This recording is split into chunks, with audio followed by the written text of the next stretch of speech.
Breaking news చూస్తున్నాం. 10 ఏళ్లు ఫిరాయింపులతో పబ్బం గడిపిన బీఆర్ఎస్ కు మాట్లాడే నైతిక అర్హత లేదన్నారు కడియం శ్రీహరి. హైకోర్టు తీర్పుపై బిగ్ టీవీతో కడియం మాట్లాడారు. తన ప్రత్యర్థులు పరిపక్వత లేని రాజకీయాలు చేస్తున్నారని మండిపడ్డారు.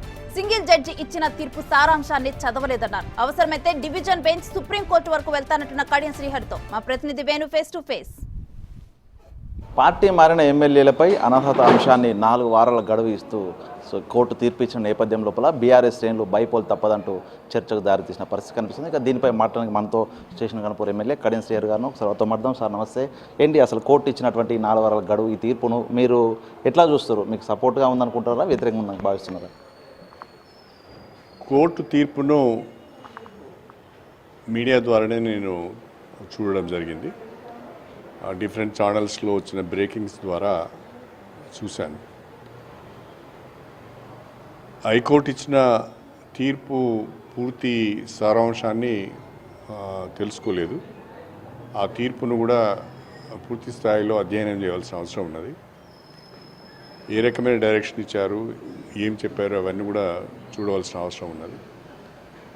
తీర్పు పాఠం వచ్చిన తర్వాత ఒకసారి న్యాయ నిపుణులతో మాట్లాడి, అదేవిధంగా పార్టీ పెద్దలతో కూడా మాట్లాడి భవిష్యత్ కార్యాచరణను రూపొందించుకోవడం జరుగుతుంది.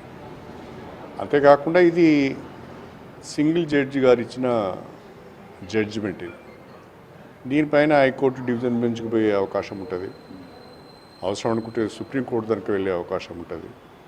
తర్వాత స్పీకర్ దగ్గర కూడా ఇది అల్టిమేట్గా స్పీకర్ దగ్గర కూడా రావాల్సిన అవసరం ఉంటుంది. కాబట్టి అప్పటికప్పుడే ఏదో జరగబోతున్నది అనేది కొంత బీఆర్ఎస్ పార్టీ వాళ్ళు కల్పించే ప్రయత్నం చేస్తున్నారు. అప్పుడే ఉప ఎన్నికలు రాబోతున్నాయని సంబరపడబోతున్నారు. ఇప్పట్లో ఆ అవకాశం లేదు. ఈ అంచెలన్నింటిని దాటిన తర్వాతనే కోర్టు తీర్పుకు లోబడి నిర్ణయాలు జరుగుతాయి. అంటే గత 10 ఏళ్ల కాలం లోపల 38 మంది ఎమ్మెల్యేలు పార్టీని మారి ఆ పార్టీ చేర్చుకున్నారు. నిజంగా అప్పుడు లేనటువంటి ఈ యాంటీ డిఫెక్షన్లా జరుగుతుంది, వస్తుంది బైపోల్ అనేది. ఇప్పుడే మొత్తంగా పార్టీ మొత్తంగా నాయకులంతా కలిసి రోడ్డెక్కి బైపోల్, ఈ అంశాన్ని ఎట్లా చూస్తారు? ఈ అంశాన్ని బీఆర్ఎస్ పార్టీ నాయకులకు పార్టీ ఫిరాయింపుల పైన మాట్లాడే నైతిక హక్కు లేదు. 2014 నుంచి 2023 మధ్య కాలంలో పెద్ద ఎత్తున పార్టీ ఫిరాయింపులను ప్రోత్సహించి అనేక మంది ఎమ్మెల్యేలను కొనుగోలు చేసుకొని అనేక మంది ఎమ్మెల్యేలను ప్రలోభపెట్టి పార్టీ మారిన ఎమ్మెల్యేలకు మంత్రి పదవులు ఇచ్చి రాజకీయ వ్యవస్థను భ్రష్టు పట్టించింది బీఆర్ఎస్ పార్టీ. అంతేకాకుండా శాసనసభలో వివిధ రాజకీయ పార్టీలకు సంబంధించిన శాసనసభ పక్షాలను కూడా విలీనం చేసుకొని ఎదురు లేకుండా ఉన్నాము అని విర్రవీగింది బీఆర్ఎస్ పార్టీ. కాంగ్రెస్ పార్టీ శాసనసభ పక్షము, టీడీపీ శాసనసభ పక్షము, వైఎస్ఆర్సీపీ శాసనసభ పక్షం, చివరికి సిపిఐ శాసనసభ పక్షాన్ని కూడా విలీనం చేసుకున్న వాళ్ళు ఇవాళ ఫిరాయింపుల గురించి మాట్లాడితే ప్రజలు ఏ రకంగా అర్థం చేసుకుంటారన్నది వాళ్ళు ఆలోచించడం లేదు. కాబట్టి బీఆర్ఎస్ పార్టీ, నా దృష్టిలో బీఆర్ఎస్ పార్టీ నాయకులకు ఆ అర్హత లేదు, ఆ నైతికత లేదు. అంటే మీ గన్పూర్ ప్రజలు కూడా ఒక ఆలోచన చెప్తున్నారు. ఒకవేళ నిజంగా యాంటీ డిఫెక్షన్ లాతోని అనర్హత పడ్డా కూడా అంత హవాలో కూడా, కాంగ్రెస్ హవాలో కూడా మేము గెలిపించుకున్నాము మా కడియం శ్రీహరి గారిని, ఒకవేళ ఆయన వస్తే మళ్ళీ గెలిపించుకున్న చర్చ కూడా జరుగుతుంది. నిజంగా ఒకవేళ అనర్హత పడినా పడకపోయినా నిజంగా కడియం శ్రీహరి మత్స్య నాయకుడు ఉన్నారు, నిజంగా ఆయన ప్రజల్లోకి వెళ్తే గెలవడా? ఇప్పుడే అవన్నీ ఊహించుకోవడము, అనుకోవడం కూడా కరెక్ట్ కాదు. మనకు సమయం ఉంది.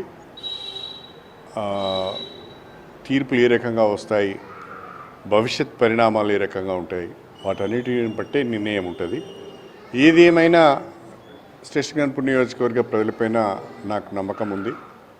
ఆ ప్రజలు మొదటి నుంచి కూడా నాకు మద్దతు తెలుపుతూ వస్తున్నారు, నన్ను ఆశీర్వదిస్తూ వస్తున్నారు.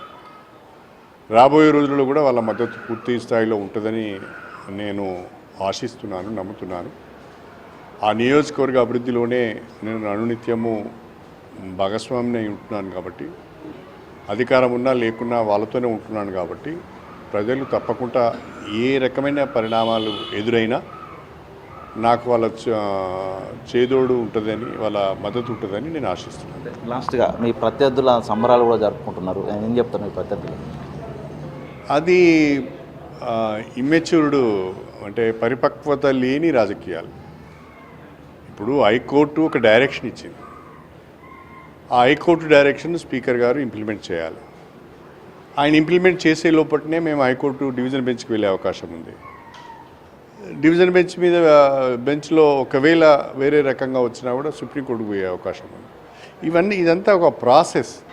ఈ ప్రాసెస్ అయిన తర్వాత నిర్ణయం వెలువడితే అప్పుడు ఉప ఎన్నికలు వస్తాయా, ఏమవుతుంది, ఎవరు ఉంటారు, ఎట్లా ఉంటారు అనేది ఆలోచించుకోవడానికి అవకాశం ఉంటుంది. కానీ 10 సంవత్సరాలు వ్యవస్థనంతా బీభత్సం చేసి నాశనం చేసిన వాళ్ళు ఈరోజు మాట్లాడడం అంటే చాలా సిగ్గు అనిపిస్తున్నారు. Okay sir, thank you. ఇది మొత్తంగా కడియం శ్రీహరి గారి స్పందన. మొత్తంగా సింగిల్ జడ్జి ఇచ్చిన తీర్పు ప్రకారం కూడా 4 వారాల సమయం ఆ స్పీకర్ గారికి ఇచ్చారు. ఆ తర్వాత ఆ స్పీకర్ నిర్ణయాన్ని బట్టి తాము మూవ్ అవుతాము. ఇక పార్టీ ఆలోచన విధానం ప్రకారం కాకుండా తాము డివిజన్ బెంచ్ సుప్రీంకోర్టు గారు వెళ్ళే అవకాశం ఉంది. ఏదేమైనా కూడా బీఆర్ఎస్ పార్టీ 10 ఏళ్ల కాలం లోపల ఇష్టల విడిగా పార్టీలోకి ఫిరాయింపులు చేసుకొని పూర్తి స్థాయి లోపల ఇప్పుడు పార్టీ ఫిరాయింపుల గురించి మాట్లాడే అర్హత కూడా బీఆర్ఎస్ నాయకులకు లేదు. ఇది ఒక ఇమ్మెచ్యూర్ రాజకీయాలు చేస్తున్నారంటూ కూడా మండిపడుతున్నారు కడియం శ్రీహరి. వీడియో జర్నలిస్ట్ సంతోష్తో వేణు బిగ్ టీవీ.